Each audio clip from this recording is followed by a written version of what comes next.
Представьте себе ад. Не библейский с котлами и демонами, а рукотворный, созданный бюрократами в строгих кабинетах с портретами вождей на стенах.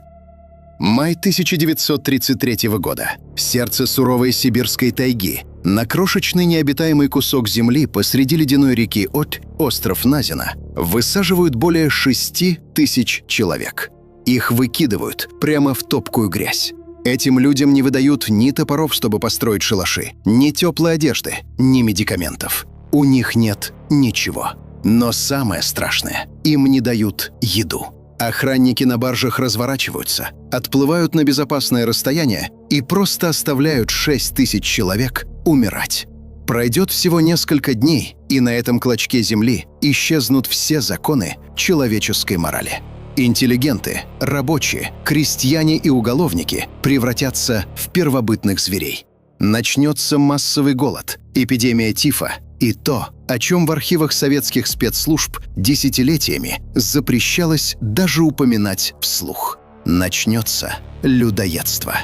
Вы на канале «Код доступа». Сегодня мы откроем одну из самых жутких и засекреченных страниц советской истории – Назинская трагедия. Мы разберемся, как государственная машина превратила клочок сибирской земли в фабрику смерти, почему люди начали пожирать друг друга на глазах у охраны, и кто был тем единственным смельчаком, который не побоялся написать правду прямо на стол Иосифу Сталину.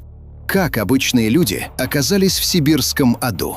Все началось не с маньяка-убийцы, а с простой бюрократической бумаги.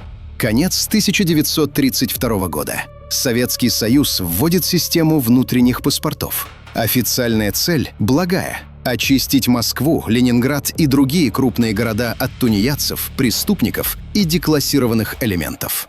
Генрих Ягода, всесильный глава ОГПУ, предлагает Сталину грандиозный план. Давайте вышлем 2 миллиона ненужных людей в Сибирь и Казахстан. Пусть они осваивают тайгу, строят новые поселения и приносят пользу экономике.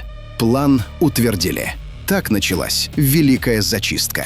Милиция получила жесточайшие планы по задержаниям. Выполнять их нужно было любой ценой. На улицах начались массовые облавы. Брали не только реальных уголовников. Брали всех, кто казался подозрительным, или тех, кто просто вышел за хлебом и забыл паспорт дома. Среди высланных оказался студент, вышедший купить папиросы, беременная женщина, ехавшая к врачу, герой труда, чей паспорт забрал начальник цеха для перерегистрации. Их хватали на вокзалах, рынках и прямо на улицах. Им не давали возможности связаться с родными, не давали собрать вещи. Их грузили в товарные вагоны для скота, запирали двери и отправляли на восток. Путь до Томского пересыльного пункта занимал недели. В душных, переполненных вагонах люди умирали от жажды и болезней. Трупы ехали вместе с живыми.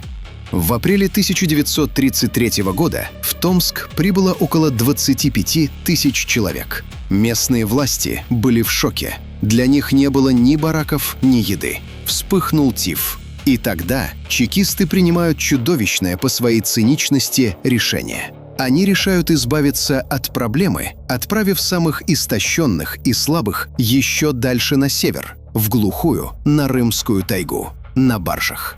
Около 6 тысяч человек были признаны штрафным контингентом. Их погрузили на 4 ржавые деревянные баржи и повезли вниз по Оби, в их последний путь. 18 мая 1933 года баржи подошли к острову Назина. Это была абсолютно голая полоска земли, поросшая редким тальником. С одной стороны – бескрайняя тайга, с другой – ледяная река шириной в километр. Плыть некуда. Идеальная природная тюрьма. Спецпереселенцев начали выгружать на берег. Многие были настолько истощены после поезда и баржи, что не могли идти. Охранники выкидывали их на грязь. Уже во время высадки на берег перенесли несколько десятков трупов. Наступила первая ночь. В Сибири в мае по ночам температура падает ниже нуля. Пошел ледяной дождь со снегом. Люди, многие из которых были вырваны из теплой весенней Москвы в летних туфлях и ситцевых платьях, оказались под открытым небом. Им было нечем развести огонь. К утру на грязном берегу лежало почти 300 окоченевших трупов. Люди замерзали насмерть, просто сидя в грязи. А затем началась настоящая катастрофа – еда. На 6 тысяч человек комендатура острова выдала только один продукт – ржаную муку, около 20 тонн. Ни хлеба, ни каш, ни посуды, ни печей, чтобы этот хлеб испечь. Только сырая мука в мешках. Когда охрана начала раздавать муку по горстке на человека, обезумевшая от голода толпа бросилась на надзирателей. В ответ прозвучали автоматные очереди. Охрана стреляла прямо в плотную массу людей. Получив свою горсть муки, в шапку, подол юбки или просто в грязные ладони, люди бежали к реке. Они разводили муку ледяной грязной речной водой и жадно глотали эту сырую клейкую баланду. Этот отчаянный шаг стал смертным приговором. Сырая мука, смешанная с грязной водой, вызывала острейшую дизентерию. К утру сотни людей начали мучительно умирать от обезвоживания и кровавого поноса. Остров превратился в гигантский открытый морг. Трупы лежали везде. И тогда инстинкт выживания сломал последний барьер человечности. На 3-е сутки Назино перестал быть обществом людей. Государство бросило их, и на острове воцарился первобытный хаос. Образовались банды из матерых уголовников, которых выслали вместе с политическими и случайными прохожими. Банды установили абсолютную власть. Они отбирали муку у слабых, убивали за золотые коронки, одежду и обувь. Уголовники вырывали золотые зубы изо рта мертвых и еще живых людей, чтобы обменять их у охраны. Да, охрана острова.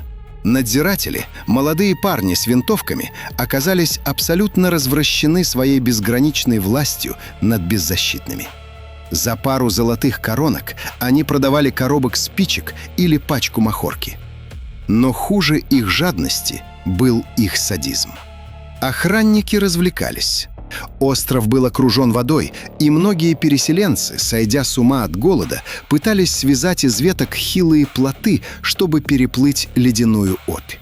Как только плот отчаливал от берега, надзиратели начинали охоту. Они устраивали соревнования, расстреливая людей на воде, как мишени в тире. Тела тонули в реке, или их прибивало обратно к острову. Никакого закона больше не существовало. Люди поняли, что помощи не будет, еды не будет, смерть была повсюду. И именно тогда, на 5-й день, голод отключил рассудок. Поначалу это делали тайно, под покровом ночи. Те, кто сохранил хоть каплю сил, ползали в темноте между трупами, срезая мясо с бедер и икр недавно умерших. Они жарили его на кострах.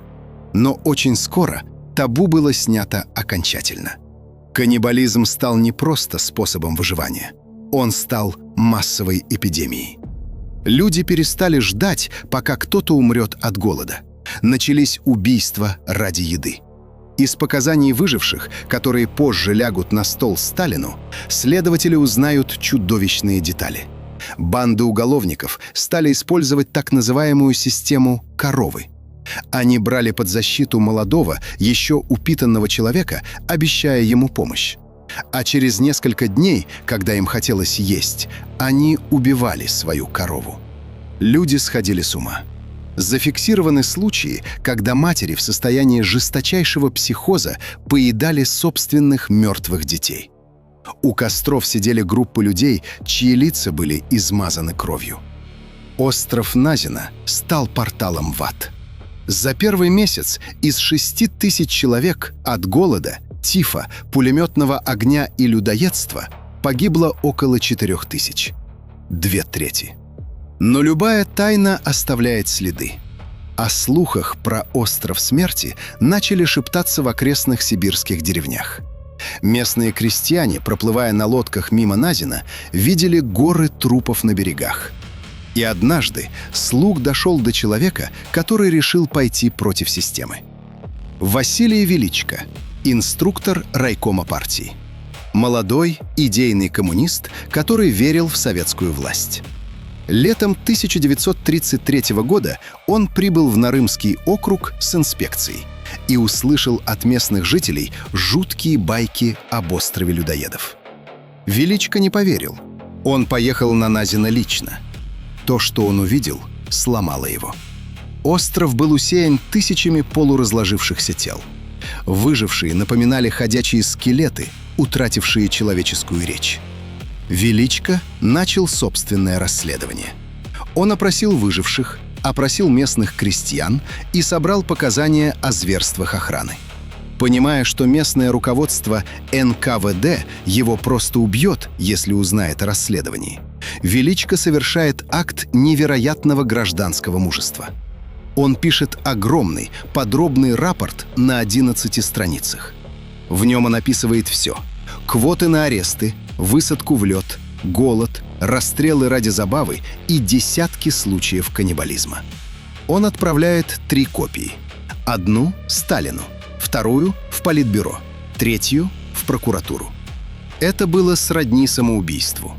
Писать вождю о том, что его система превратила людей в людоедов. И письмо дошло. В Кремле прочитали отчет Величко. Была срочно назначена специальная комиссия. Как вы думаете, что сделала власть? Ужаснулась? Признала вину? Комиссия подтвердила каждый факт из отчета Величко. Назинская трагедия стала шоком даже для верхушки НКВД. Несколько десятков мелких охранников и чиновников лагерей получили тюремные сроки за превышение полномочий. Грандиозные планы по высылке миллионов людей в Сибирь были временно приостановлены. А самого Василия Величко, человека, вскрывшего этот ад, тихо сняли со всех постов и уволили из партии, заткнув ему рот. Ему повезло, он выжил и позже стал военным корреспондентом. Сам рапорт Величко был мгновенно засекречен. Государство накрыло остров смерти плотной завесой тишины. Почти 60 лет об этой трагедии знали только местные жители и высшие чины Комитет государственной безопасности. Документы были рассекречены лишь в начале 90-х годов, явив миру одну из самых страшных гримас тоталитарной системы. История Назина — это не просто страшилка о каннибалах. Это жестокий исторический урок. Урок о том, насколько тонка грань между цивилизованным человеком и зверем. И о том, что эта грань стирается за считанные дни, когда государство перестает видеть в человеке человека, превращая его в безликую цифру в статистике зачисток. Прямо сейчас на дне архивов лежат тысячи таких же папок с грифом «Секретно».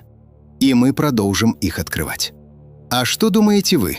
Как бы вы повели себя, оказавшись на таком острове?